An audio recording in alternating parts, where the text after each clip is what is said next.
வாங்க. பனம்பழத்தை சுட்டுட்டாங்க. ரொம்ப சூடாக இருக்குது, பிடிக்கவே முடியல வேற. ஃப்ரெண்ட்ஸ் பாருங்க, இதுதான் எங்கள் ஊர் பாஷையில் பொம்மின்னு சொல்லுவாங்க. இந்த பொம்மி வந்து எப்படின்னா இந்த ஃபீட்ஸ் இருக்காமல் இல்லாமல் இருக்கும், கொட்டை பனங்கொட்டை இல்லாமல் இருக்கும்.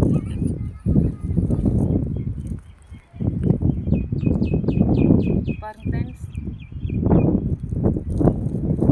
இந்த கருப்பாக இருக்கு இல்லைங்களா மேல் தோல், இதெல்லாம் சுட்டது, இதெல்லாம் எடுத்துடணும். பார்த்தீங்கன்னா இது இவ்வளோ டேஸ்ட்டாக இருக்கும். சாப்பிட்டு பார்க்குறேன், எப்படி இருக்குன்னு தெரியல. ரொம்ப நாள் ஆச்சு நான் சாப்பிட்டு, இப்போ தான் சாப்பிட போகிறேன்.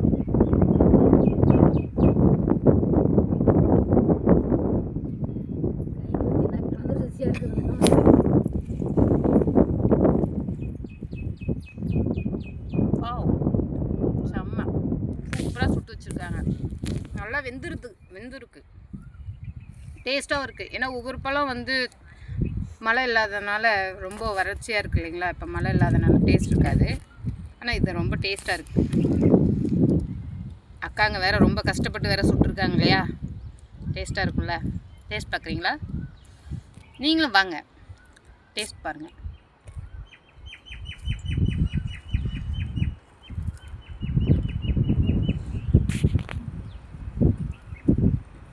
வாவ், செம்ம அருமையாக இருக்குது.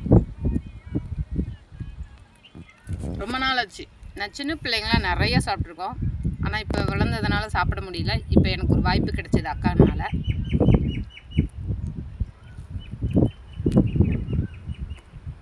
வாவ்,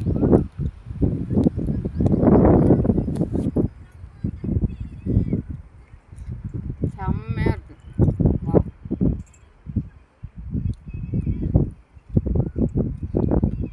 நான் அக்காங்களுக்கு தேங்க்ஸ் சொல்லணும். ஏன்னா சுட்டு வச்சு எனக்காகவே காத்துட்டு இருந்திருக்காங்க.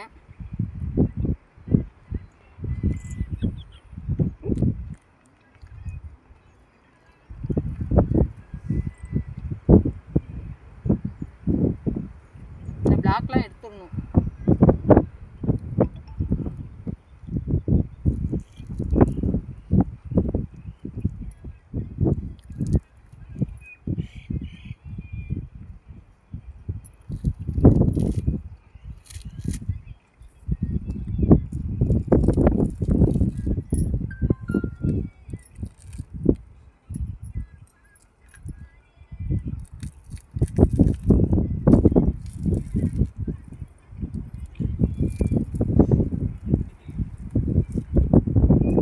ஹாய், இங்கே பாருங்க, இதுதான் பனங்கொட்டை.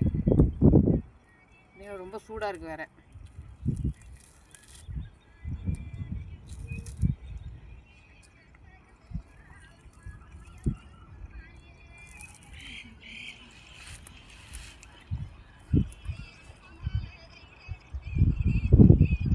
இது பார்த்திங்கன்னா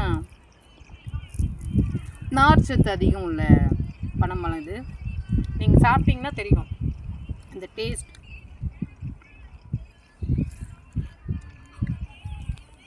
இந்த டேஸ்ட் அருமையாக இருக்கும். நார்ச்சத்து அதிகமாக இருக்குது, இதில் ப்ரோட்டீன் இருக்குது, உங்களுக்கு வந்து இரும்புச்சத்து அதிகமாக கிடைக்கும்.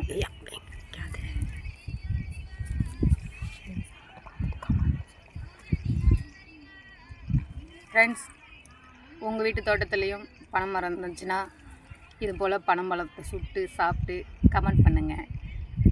நீங்கள் எப்படி, உங்கள் டேஸ்ட் எப்படி இருந்துச்சுங்கிறத கமெண்ட் பண்ணி சொல்லிடுங்க. Okay, bye friends.